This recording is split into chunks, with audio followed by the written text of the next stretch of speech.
सभी किसान भाई नमस्कार, क्या हाल चाल है सभी का। तो डेजर्ट आरडीएस चैनल में आपका हार्दिक स्वागत करता हूँ। आज हम बात करेंगे ग्राफ्टिंग के बारे में और कौन से टूल यूज़ करते हैं हम ग्राफ्टिंग के लिए, उसके बारे में डिस्कशन करेंगे। और डिस्कशन करेंगे कि किन चीज़ों का ध्यान रखना पड़ता है ग्राफ्टिंग के लिए। सबसे पहले आते हैं कि ग्राफ्टिंग टूल के लिए हम क्या क्या चीज़ें यूज़ कर सकते हैं। ग्राफ्टिंग टूल के लिए आप इस तरीके का पूरा शार्पनेस ब्लेड होना चाहिए आपके पास।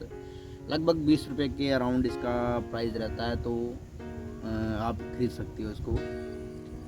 पेपर किताबों की दुकान से आराम से ये आपको मिल जाएगा। और बाकी ये टेप रोल रहता है, टेप उखाड़ने के लिए यूज़ करते हैं। और बाकी ये टेप तो सर्जिकल जो टेप आती है नॉर्मली ये वो यूज़ करते हैं। और उसके बाद में इसको बारिश से बचाने के लिए हम शापर का यूज़ करते हैं। प्लास्टिक का ये शापर रहता है, तो आप अपने रूट स्टॉक के साइज़ के हिसाब से आप ये इस तरीके की पन्नी या प्लास्टिक की पन्नी कह लो या शापर कह लो, तो ये आप आसानी से परचेज़ कर सकते हो।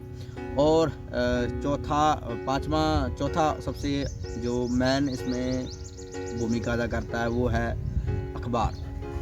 अखबार नॉर्मली जो यूज़ करते हैं हम वो इस तरीके का अखबार यूज़ करते हैं, नॉर्मली यही रहता है। और बाकी इसका क्यों यूज़ करते हैं, क्योंकि जब हम ग्राफ्टिंग करते हैं तो उसमें जो साइन रहता है ऊपर वाला, तो वो गर्मी से सूख ना जाए, तो गर्मी से बचाने के लिए, धूप से, तीखी धूप से बचाने के लिए तो इस अखबार का यूज़ करते हैं। इस तरीके से हम इन चीज़ों का यूज़ करते हैं। और आपको एक बेहतरीन रूट स्टॉक चाहिए जिस पर हम ग्राफ्ट करेंगे। और जड़ इसकी लगभग चली हुई होनी चाहिए, लगभग 2.5 से 3 महीने पुरानी इसकी रूट्स होनी चाहिए। हरा भरा होना चाहिए, कांटे रिमूव होने चाहिए रूट स्टॉक के ऊपर। रूट स्टॉक आप ऐसा लो जो आने वाले टाइम में आपको बढ़िया रिजल्ट दे। ऐसा रूट स्टॉक की तरफ मत जाओ जो जड़ गलन या नीमाटोड से ग्रस्त हो, और उस तरीके का रूट स्टॉक मत लें। आप कैक्टस रूट स्टॉक की तरफ जाइए, इसका बेहतरीन रिजल्ट है। बहुत सारी मेरी वीडियो डल रखी है ऑलरेडी कैक्टस के ऊपर, तो आप अगर आपने चेकआउट नहीं किए तो उसको चेकआउट कीजिए। तो बात करते हैं तो ग्राफ्टिंग किस तरीके से की जाती है। ग्राफ्टिंग करने के लिए 3 से 4 टेक्निक यूज़ होती है नॉर्मली। मुश्किल रहती है थोड़ी सी, जो अन्य टेक्निक्स रहती हैं जो मैं यूज़ करता हूँ वो आसान इजी टेक्निक यूज़ करता हूँ, जिसको आप फार्म में अप्लाई कर सकते हो। आप इसकी एवरेज मान के चलो कि हम कितने ग्राफ्ट कर सकते हैं एक दिन में एक आदमी, तो 100+ में प्लांट आप ग्राफ्ट कर सकते हो अगर मॉर्निंग से लग जाओ तो।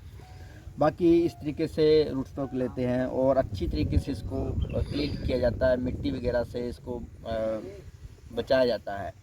उसके बाद में किस तरीके से कौन सी ग्राफ्टिंग हम यूज़ करते हैं, तो एल ग्राफ्ट का यूज़ करते हैं। तो एल ग्राफ्ट का यूज़ करते हैं हम। किस तरीके से ग्राफ्टिंग करते हैं तो बताते हैं आपको। ये आप साइन ले सकते हो जो भी आपने वैरायटी ग्राफ्ट करनी है। अभी जो नॉर्मली जो वैरायटी चल रही है वो मिज़ोलोंग 2 की वैरायटी चल रही है। ये मिज़ोलोंग 2 की कटिंग है, तो इसका साइन से आप इसके नोड से, इसकी आंख से आप इसको ग्राफ्ट कर सकते हो। किस तरीके से आपने स्पॉट कट लगाना है, इस तरीके से देख सकते हो आप भाई, इस तरीके से, इस तरीके से, इस तरीके से साइन दिखाओ, थोड़ा सा पास में है, बिल्कुल स्पॉट होना चाहिए, ऊपर नीचे नहीं होना चाहिए बिल्कुल भी। इस तरीके से देख सकते हो आप। और उसके बाद में सबसे मेनली जो चीज़ रहती है वो इसकी सॉइल से ये ऐसा टच नहीं होना चाहिए कभी भी, क्योंकि अगर सॉइल से टच हो गया तो फंगस के आकार रूप धारण कर लेता है और आगे से आगे फंगस बढ़ती रहती है। उसके बाद में आपने साइन लेना है, इसे साइन किया कहा जाता है। तो आप कोई भी XYZ वैरायटी ग्राफ्ट करते हो, इस तरीके से आप इसको साइन को चिपका सकते हो। और इसको पल्प बनानी बहुत ज़रूरी है, क्योंकि पल्प जो रहती है वो सबसे अहम भूमिका अदा करती है। आप देख सकते हो कि इसमें से पल्प बनी हुई है, ये देख सकते हो अभी आपको दिख रही होगी, थोड़ा सा पास में, मैं कहूँगा पास में है थोड़ा सा, ये देख सकते हो आप। जालानुमा जो पल्प रहती है ये जॉइंट आसान करती है कोई भी आप वैरायटी क्राफ्ट करते हो। तो सबसे ज़रूरी है इसमें पल्प होना चाहिए आपका जो रूट स्टॉक है। और दूसरा, इस कटिंग में भी पल्प होना चाहिए। ये ज़्यादा पुरानी नहीं लेनी, ये कटिंग आपने ज़्यादा पुरानी लेनी और ज़्यादा कच्ची भी नहीं लेनी है ये कटिंग। इस तरीके से हम यूज़ करते हैं। और आप अपने हाथ पर इस तरीके से टेप लगा सकते हो, क्योंकि जो इसकी जो गूंद रहती है इसकी टेप की तो वो निकल जाती है इस तरीके से, तो आप इसको लगा सकते हो। बार बार आपको कटिंग नहीं करनी पड़ेगी, इस तरीके से आप इसको यूज़ कर सकते हो। और हल्का सा प्रेस करना है, ज़्यादा प्रेस आपने नहीं करना है। ज़्यादा प्रेस करोगे तो ये पिचक जाएगा। ये साइन है, ये नॉर्मली जो साइन रहता है ये काफ़ी मतलब सेंसिटिव साइन रहता है ये। अगर आप इसको यहाँ से उखाड़ दिए जाए तो उसके बाद में अच्छी तरीके से इसको कवर अप करना है। जो नोड रहती है आप इसको नोड को कवर अप कर सकते हो। बाकी आपके रूट स्टॉक के ऊपर डिपेंड करेगा कि ये रूट स्टॉक किस तरीके का आपने लिया है। अगर बेहतरीन रूट स्टॉक लिया है तो ये सारी टेप उखाड़ देगा। अगर आपने बेहतरीन रूट स्टॉक का यूज़ नहीं किया है तो ये टेप नहीं उखड़ेगी। नॉर्मली इसको कवर अप करना है, पूरे को कवर अप करना है। उसके बाद में हम हर प्लांट पर 2 से 3 बार ग्राफ्ट करते हैं। कई बार ऐसा रहता है कि साइन चल नहीं पाता या किसी कारणवश साइन ख़राब हो जाता है क्लाइमेट के हिसाब से या मिट्टी वगैरह के कारण से कई बार साइन ख़राब हो जाता है। तो इसकी वजह से हम इसको इस तरीके से 2 से 3 जॉइंट पकड़ते हैं। इस तरीके से आपने रगड़ करनी है। उसके बाद में वही दोबारा से प्रोसीजर वही दोहराना है आपने इस तरीके से। इसको जितना जल्दी किया जाए उतना बढ़िया रहता है, क्योंकि ज़्यादा पुराना अगर साइन हो जाए तो ये इसका जो पल्प रहता है ये सूख जाएगा और आपका साइन सक्सेस नहीं होगा।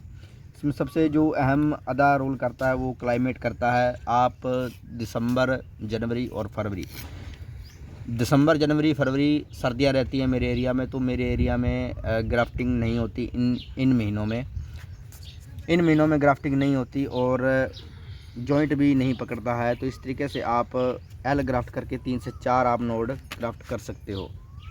इस तरीके से आपको काफ़ी आसान तरीका बता रहा हूँ मैं। इस तरीके से आपने थोड़ा सा हल्का सा इसके ऊपर टिप करना है, क्योंकि जो हम साइन लगाते हैं तो जब टेप लगती है इसके ऊपर तो इसको अच्छी तरीके से दाब लगे, ये टूटे ना टेप। तो इस तरीके से हम यूज़ करते हैं। इस तरीके से आप देख सकते हो, इस तरीके से हल्का सा प्रेस करना है, ज़्यादा प्रेस नहीं करना है। प्रेस करना है इतना इसको रखना नहीं है कि ये उखड़ जाए। टेप अच्छी तरीके से इसको प्रेस करनी है इस तरीके से। इसके बाद में अगर साइन थोड़ा बहुत में ये हल्का फुल्का छूट गया तो ये साइन सूख जाएगा, ड्राई हो जाएगा। उसके बाद में इस तरीके से आपने पन्नी यूज़ करनी है, पन्नी लगाकर, और उसके बाद में ये अखबार यूज़ करना। अखबार का रोल मैंने बता दिया क्या रोल है अखबार का। गर्मी सर्दी, गर्मी से बचाता है ये, इसीलिए सूख जाता है। और उसके बाद में आपने धागे का यूज़ करना है, ना कि रबड़ का। रबड़ जो रहती है वो धूप लगने से वो ख़राब हो जाती है 1-2 दिन में, तो वो टूट जाती है रबड़। इस तरीके से आपने नोड को लगाना है। ये देख सकते हो, ये ग्राफ्टिंग के लिए सक्सेस होगा। ये पूरी की पूरी तीनों के तीनों नोड सक्सेस होंगी, 100% सक्सेस होगी। ठीक है किसान भाई, तो मिलते हैं अगली एक और नई वीडियो में। तब तक के लिए जय हिंद, जय भारत, वंदे मातरम।